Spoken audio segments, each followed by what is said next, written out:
So we're ready to look at the newspapers. Mama is here with her little phone, and then we'll look at the message. What message do you have?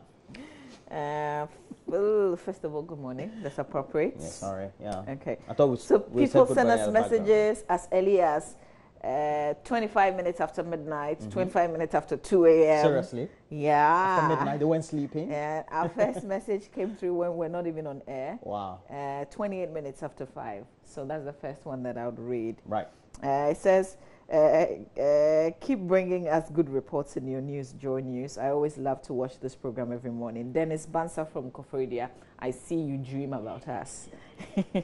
Thank you, Dennis. Yeah. Here's another one that says, good morning, happy Ramadan to all Muslim. Shukran, mashallah. Stay blessed and believe in Allah. From Abdul Razak, General. Mashallah, mashallah, mashallah. Salam alaikum. Big ups. You guys are fasting and you are very consistent with it. I mean, there's a lot that we can learn even from just monitoring how you fast and how dedicated you are to the cause, you know. Yeah. This one says, good morning. I'm enjoying your program. Keep it up. It's from Suleimana from Salaga sending us this. Here's another one that says, oh, it's pretty long. It says, okay, good morning. The teachers in the rural areas are suffering, especially with those in the upper East region. After going through further, so after furthering your education, upgrading is a problem. With all due respect, this is the only way to motivate teachers in the deprived areas. Okay, I guess the core of the message, we get it. Thank you for all the messages that you're sending us. The very last one before we get into our little money moments. This one says, oh, okay. Oh, why are your messages not read? Oh, for like 2 weeks. Who is a Michael Amidin? I apologize. That's from Bawa Adams in Tamale. Bawa. Yeah. Decibel. We apologize greatly. Yeah. We have tons of messages each morning, so sometimes it becomes pretty difficult trying to sift through and trying to read all of them. But we're grateful that Bawa were able to read your message today. But we have to do the newspapers. Yeah, we certainly do. We've got our little money moments. And yesterday, we love the fact that you guys sent us pictures of your boxes. How much is it? And somebody sent us 3 boxes. One is labeled building. Another, Roland, was what? Holiday or something. And there was another one that said coins. And it was nice. So today we're going to bring you more of the boxes that you shared with us. If you want us to see your little money moment as well, we would love to see it. We don't mind at all. But here on the show, we contribute 20 Ghana. Yeah. Are you sure you have 20 Ghana? Yeah, I do. The way you are. Sometimes you always think the worst of me, but Charlie, I'm always prepared. Now, let's do the newspapers. Enemies are not God. We'll start off the Daily Graphic, Roland. Okay, so we'll start with the Daily Graphic. On the front page of the Daily Graphic, we have the tragic story. It's 2 killed by collapsing building at Okwegono. And that's Okwegono here in Accra. And we also have West Africa Examination Council rules out any chance for 200 BC candidates to write 2 papers. Let me just read this. Because this one's on page 16 of the paper. I'm just trying to understand what you really meant by that. Page 16, page 16, page 16. Okay, we're there. It says the West African Examination Council says no arrangement can be made for more than 200 candidates in 3 communities in the Northern region who could not write 2 papers on the first day of this year's basic education certificate examination to do so again. According to the Director of Public Affairs of WAEC, the only option left for the candidate from Gabatia, Bogmamong, and Guardian in the Bunkuru Nyonyo district is to re-register as private candidates later this year to enable them write examinations or the 2 papers. You do understand? Okay. And then we also have free SHS awaits you in September. President tells BEC candidates. That's a good one. But the BEC... I wish my... Oh, free SHS. Yeah, I wish my boys were, let's say, completing JHS. So that they'll go to free SHS. Free.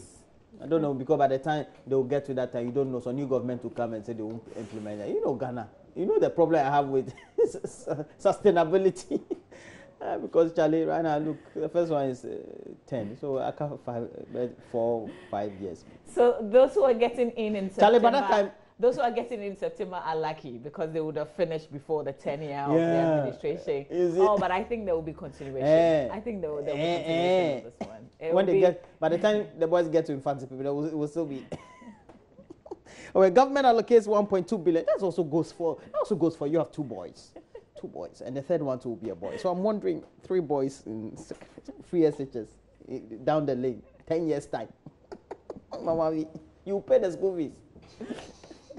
I'm sure yours will go to those Cambridge schools. Roll and do the paper. It's not easy. We'll pay £2.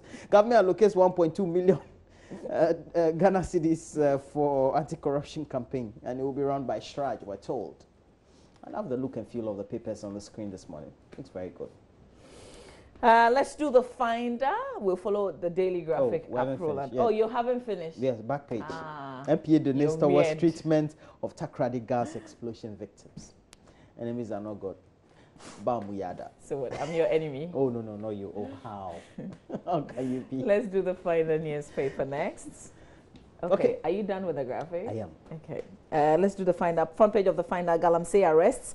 Probe cases well. Justice Doche charges security agencies. And the Supreme Court Judge Justice Jones Doche comes with the headline. There's a cute picture of him on the front page of the finder. Also, students' interest in agriculture, education declining, according to the Ghana Education Service. Promotes domestic investments, PEF to GIPC, and government to construct airstrip in central region. That story on page 4. I wonder if that's a priority. I mean, what has happened to the one we put up? I want to ask you, if you have airstrip, once you can't have Starbow and the rest flying on it, then what's the point?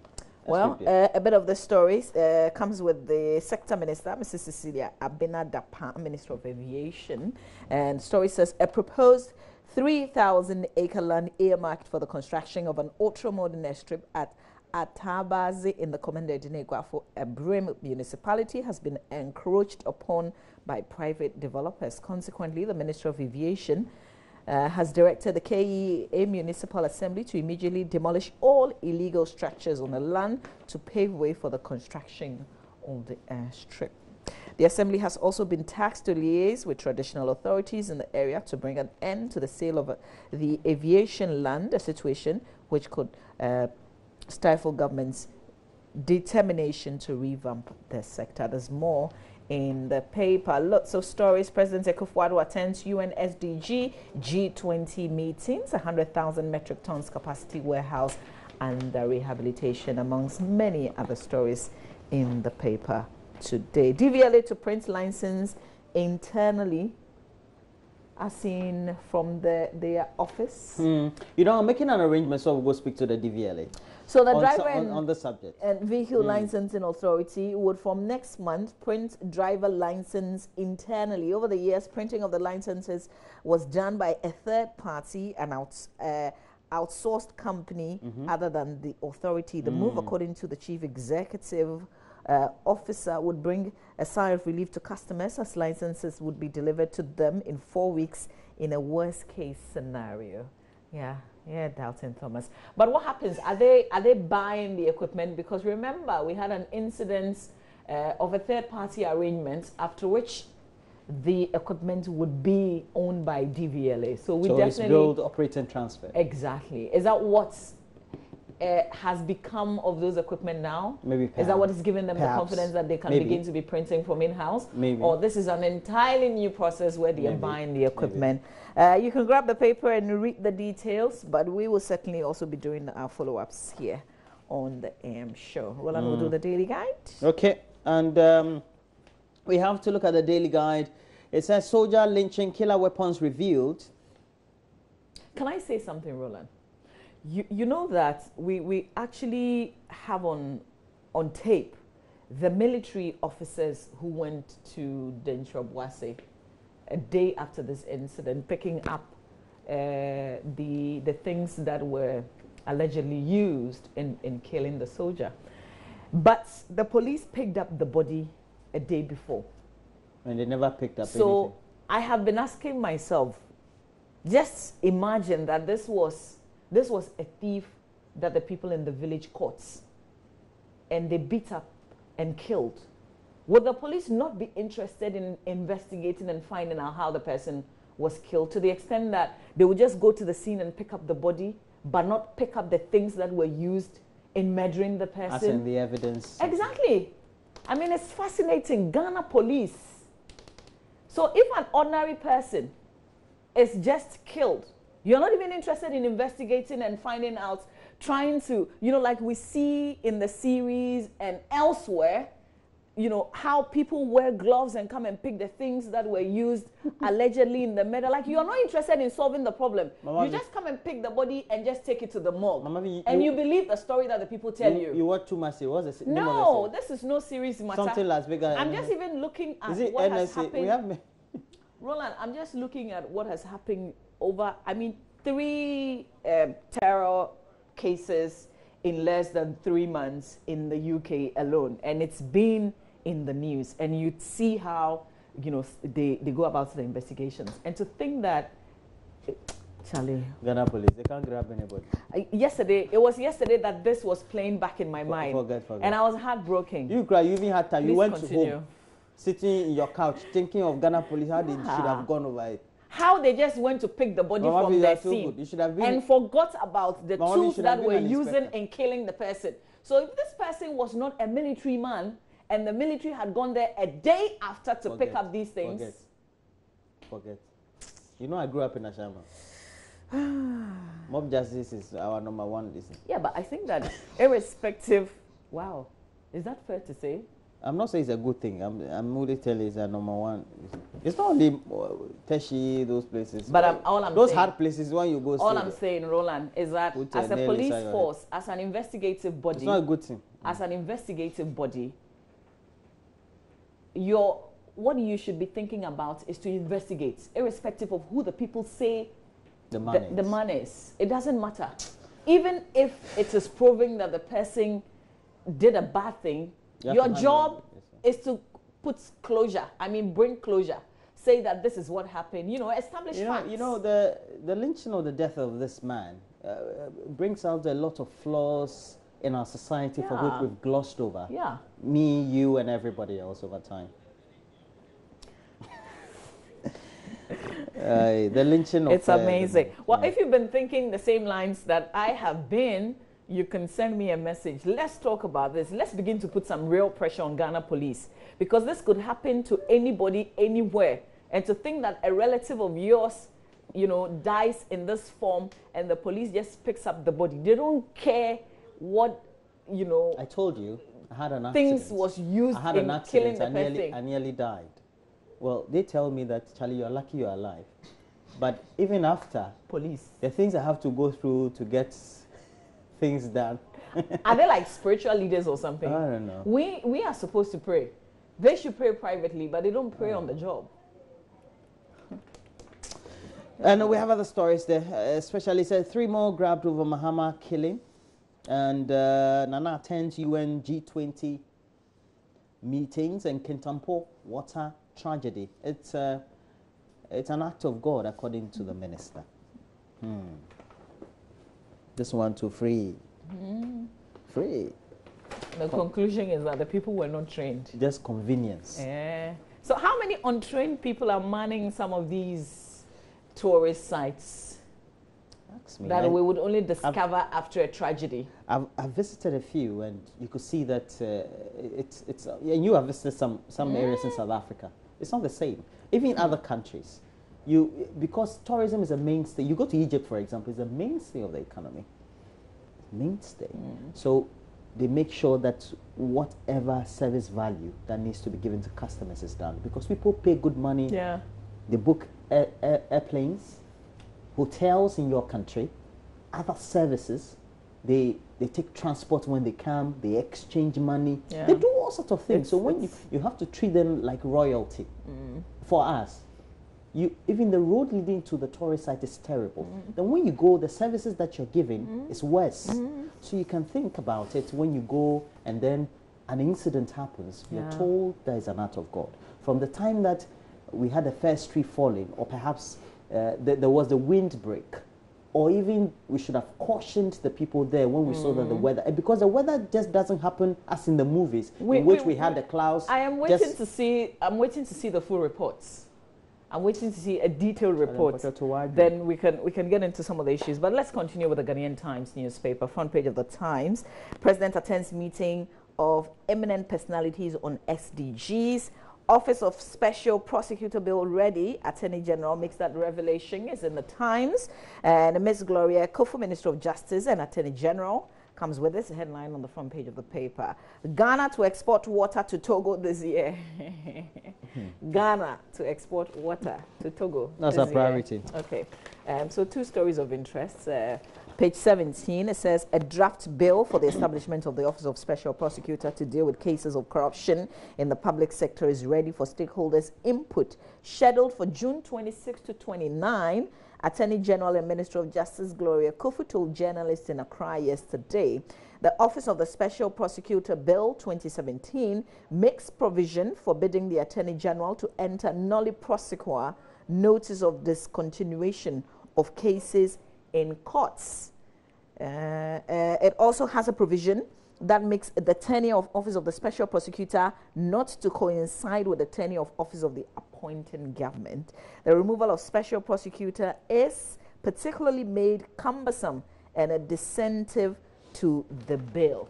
Okay, so it looks like we're tightening things up with this bill, and we will see how people can make inputs from the 26th to the 29th. So keep your minds open so this will tell you how, if everybody could make inputs. There's also another story quickly on page 16 on Ghana to export water to Togo. I know it's something that you probably would laugh about, but wait till you hear the details. Ghana will extend potable water from the lower Volta Basin to neighboring Togo by the end of this year. That's according to the Volta Regional Minister, Dr. Archibald Yao Lecha. He said the Luma Sogakopo water project, which will benefit Ghana immensely in foreign exchange, will serve the communities along the lower Volta area as well. It'll be good to have a quick conversation with him. Does it mean the people in the Volta region are satisfied, like they are able to serve them? They've got water, potable water, to the extent that now we want to take some, cross the border. Back page of the Times. Not at all. Cape Coast airstrip lands taken over by encroachers. ISA takes governments over planting for food and jobs program. Oh, tax government.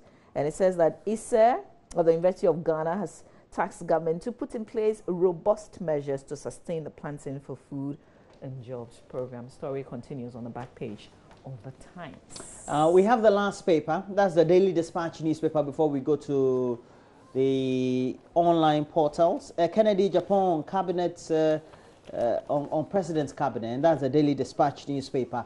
I can't defend it. Certain persons were excluded. Talking about the President's cabinet. JB Dankwa Edu's murder, informant rendered homeless. On the back page, we have 3 arrested over lynching of woman 67 for being a witch. It's a problem we have in Ghana.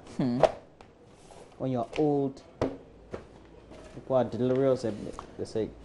All right, let's turn our attention online. But before that, let's read a couple of your messages. Kwesi is in Cape Coast. Kwesi says, good morning. If after paying, please don't call. If after paying for towing services, Roland, I happen to run into a vehicle left on the road, who do I hold responsible? What is the guarantee? What is the guarantee that in the future there won't be arbitrary fee increases? If after 2 hours of making a call, my vehicle is not towed or no one picks my calls for service, who do I hold responsible? In this relationship between the DVLA and this private company, who protects the rights of the consumer forced to deal with one service provider, most likely a monopolistic one, and all the ills associated with a monopoly? Kwesi in Cape Coast, this is a very important, in fact, very important questions that you're asking. Any answers? Yes, it's not a monopoly. There are going to be third-party operators, so it's as if it's the whole towing industry that is going to be put together. Yes. Okay, I think we have something it's only like that. It's only that there's with the refuse collection. There's an association. So well, that's an association. Yeah. I don't think So the association hasn't been contracted by anybody. Exactly. But what I mean is, at least you're able to identify all these people. They kind of know themselves. Is it the same? And the thing is that the lead agency service? is the lead agency is the National Road Safety Commission. Okay. The National Road Safety Commission with the Ghana Police are going to serve as the supervisors and the monitors of how the services are undertaken. Okay. Yes, and there are clauses within the engagement with which they've had with the towing companies, the lead towing company and the other third-party operators, towing operators, as to how efficiently they can deliver service to the consumer. And it doesn't mean that we don't have service failures in providing consumer services. Yeah. But I think that all service providers in every industry try their utmost best to provide the best services. Okay. And once that you're collecting a token from the public, it also means that you have a greater responsibility to deliver. Okay, this is a subject that we have to get into, Kwesi. Yeah, it's also Thank a you for subject the for AM question. Business, Okay, so more details coming up in AM Business. Let's do myjoyonline.com quickly. Trash receives 1.2 million Ghana cedis for anti-graft campaign. Quickly, Gomez, before you cut us off, government moves to check fuel smuggling with tracking devices on tankers. Also on myjoyonline.com this day. GES laments declining interest in agriculture education. Fast forward. Every event organizer must learn from Uncle Ibo White. Definitely. Buhari recuperating fast. That's according to his wife. Nigeria's President Muhammadu Buhari is recuperating fast from his illness. His wife, Aisha Buhari, has said. $2.25 billion bond minority threatens finance minister with contempt if he doesn't furnish them with all the information that they've been asking for. Go up, scroll up. Okay. Government denial of $9 million armored vehicles, bad faith, according to the minority. What's the controversy also, so essentially, days after the NDC lost, they made some requirements according to, the controversy to buy vehicles with special specs. The days after they lost. Yeah, exactly. So after the elections. This deal, apparently there was a letter that was written on the 9th of May. No, that's the 9th of December. 9th of December was the day that the declaration was actually made. And now the defense from the minority in terms of the NDC is that they reached a certain agreement with the NPP then. The reason they went ahead to give the order for the purchase of these vehicles. For who? That cost, for the presidency, for the administration, that cost us. But the president had lost the election. So it's not so clear. Now, we don't know because if So you mean they bought the vehicles for the next president? Exactly. Why? Okay, well, Roland, I don't know. Apparently, no, I'm just asking. Yeah, I don't know. Yeah, no, there are a lot of things that we don't know. Right. Now, the MPP is denying ever agreeing with the NDC on but they're taking like delivery that. of the vehicles too. We don't know. They should send it back to them. We don't know. If they don't want we don't know. We don't know the terms of the agreement. If they don't want the vehicles, but this is what the NPP has said. Let the person who said they got an order to purchase vehicles for us come forward. You get it? Right. Because they don't know that anything like that exists. So let me ask one more question. So this leaked in the media because government people feel that the past government acted untowardly? I don't think so. I think the media was interested in this subject because the government had said that they were not buying vehicles. And then this so, it's of interest. Yeah, so I wanted to know, if, let's say, a government has a policy, I don't want to buy vehicles now, perhaps you could have stopped the motoring company because from the first to the... But they don't know about the existence of that. So how do they stop something that they don't know? Oh, they never knew that the thing was... That's what they are saying. So it's NDC against so NPP, by the time they go look, no, the things they shipped up, they come. Well, let the person bring it and let the person bring the contract and let's take a look at it. No if it's something that we can pull out. Yeah. Okay. Oh, there's a story here. I see Francis Sosu's face. Please, can you? Clients of embattled Francis Xavier Sosu decry suspension. So they've pitched camp at his law chambers as they fear they will suffer the brunt of a decision to suspend the famed human rights lawyer. I tell you what, where they should be marching to is the General Legal Council. Why? They should meet the disciplinary committee and tell them that I don't know, but if you're going to his chambers, No, they should go for the services of another lawyer. Francis is not the only lawyer. Listen, Francis is special, irrespective of what has happened. He takes on cases that, so to the extent that sometimes journalists... You just interviewed somebody who was on the panel. No, listen, I'm not making any judgments. I'm just saying that Francis is a special person. That's all I'm saying. That sometimes he dares to take on cases that other people will not. I haven't said so. There are so many areas in law. And you know, I like money. Yeah, we all do like money, right? When people chop and then we get proof. So that's all time will allow us. Also, yeah. We have to do sports. Benedict Owusu is a very good friend to newly again appointed coach of the Black Stars, Kwesi Appiah. He has further details for us in sports. I hope so. What, he's coming to do Kwesi Appiah, that's sports? Well, I think is that what you're saying? They are friends. So? Every day he's been mentioning Kwesi Appiah. He's our coach, man. Okay.